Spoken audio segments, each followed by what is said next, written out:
നമസ്കാരം, മലയാളി വാർത്തയിലേക്ക് സ്വാഗതം. ഗതാഗത മന്ത്രിയായി കെ.ബി. ഗണേഷ് കുമാർ എത്തിയതോടെ വലിയ പ്രതീക്ഷയായിരുന്നു എങ്കും. എന്നാൽ ആ പ്രതീക്ഷ അധികം മുന്നോട്ട് പോകാൻ മുന്നണി സംവിധാനം അനുവദിച്ചില്ല. ചില തിരുത്തലുകൾക്ക് ഇറങ്ങിയപ്പോൾ മുഖ്യമന്ത്രി കണ്ണുരുട്ടി. ഇതോടെ ഗണേഷിന് തുടക്കത്തിലെ ആവേശം നഷ്ടമാവുകയും ചെയ്തു. ഇലക്ട്രിക് ബസ്സുകളോട് വേണ്ടത്ര താല്പര്യം മന്ത്രിക്കില്ല എന്നതാണ് വസ്തുത. ഇതൊരു ശീതസമരമായി വളർന്നതോടെയാണ് CMD ബിജു പ്രഭാകർ അവധിയിൽ പ്രവേശിച്ചത്. ടൂറിസത്തിനായി കെട്ടിഘോഷിച്ചു കൊണ്ടുവന്ന KSRTC സ്വിഫ്റ്റിന്റെ ഇലക്ട്രിക് ഡബിൾ ഡെക്കർ ബസ്സുകൾ ഒരു മാസമായിട്ടും ഓട്ടം തുടങ്ങിയില്ല. കേന്ദ്ര സഹായത്തോടെയുള്ള സ്മാർട്ട് സിറ്റി പദ്ധതിയുടെ ഭാഗമായി ലഭിച്ച 20 ഇലക്ട്രിക് ബസ്സുകളും ഇതുപോലെ കട്ടപ്പുറത്താണ്. ഇതിലേക്ക് നയിച്ചതും മന്ത്രിയുടെ താല്പര്യക്കുറവാണ്. വിനോദസഞ്ചാരികൾക്ക് തിരുവനന്തപുരം നഗരം ചുറ്റി കാഴ്ചകൾ ആസ്വദിക്കാനാണ് സ്മാർട്ട് സിറ്റി പദ്ധതിയുടെ ഭാഗമായി 25 ദിവസങ്ങൾക്ക് മുൻപ് 2 ഇലക്ട്രിക് ബസ്സുകൾ കൊണ്ടുവന്നത്.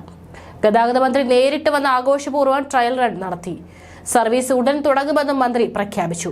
പക്ഷേ എൻജോയ്മെന്റ് നാട്ടുകാരിലേക്ക് ഇതുവരെ എത്തിയിട്ടില്ല. കാരണം ബസ്സുകൾ ആനയറയിലെ സ്വിഫ്റ്റ് ആസ്ഥാനത്ത് കാഴ്ചവസ്തുവായി ഇതുപോലെ നിൽക്കുകയാണ്. കൂട്ടിലെ സ്മാർട്ട് സിറ്റി പദ്ധതിയുടെ ഭാഗമായി പുതുതായി ലഭിച്ച 20 സാധാരണ ഇലക്ട്രിക് ബസ്സുകളുമുണ്ട്. ഇലക്ട്രിക് ബസ്സുകൾ നഷ്ടത്തിലാണെന്ന മന്ത്രിയുടെ പ്രഖ്യാപനം CMD നയിക്കുന്ന KSRTC മാനേജ്മെന്റിനെ രസിച്ചിട്ടില്ല.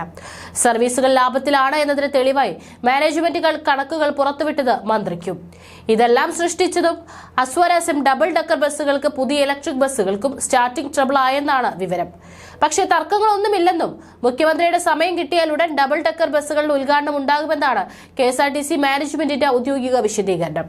ഗതാഗത മന്ത്രി കെ.ബി. ഗണേഷ് കുമാറുമായുള്ള അഭിപ്രായ ഭിന്നതയെ തുടർന്നാണ് ബിജു പ്രഭാകർ സ്ഥാനമൊഴിയാൻ സർക്കാരിൽ സന്നദ്ധത അറിയിച്ചത്. ആന്റണി രാജുവിന്റെ പകരക്കാരനായി ഗതാഗത മന്ത്രി സ്ഥാനത്ത് കെ.ബി. ഗണേഷ് കുമാർ എത്തിയപ്പോൾ മുതൽ ബിജു പ്രഭാകറുമായി നയപരമായ വിഷയങ്ങളിൽ അഭിപ്രായ ഭിന്നതയുണ്ടായിരുന്നു. എങ്കിലും അദ്ദേഹം MD സ്ഥാനത്ത് തുടരുകയായിരുന്നു.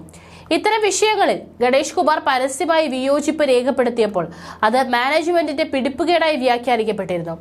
ഈ സാഹചര്യത്തിൽ തന്നെയും മാറ്റണമെന്ന നിലപാടാണ് ബിജു പ്രഭാകറിന് ആദ്യം മുതൽ ഉണ്ടായിരുന്നത്.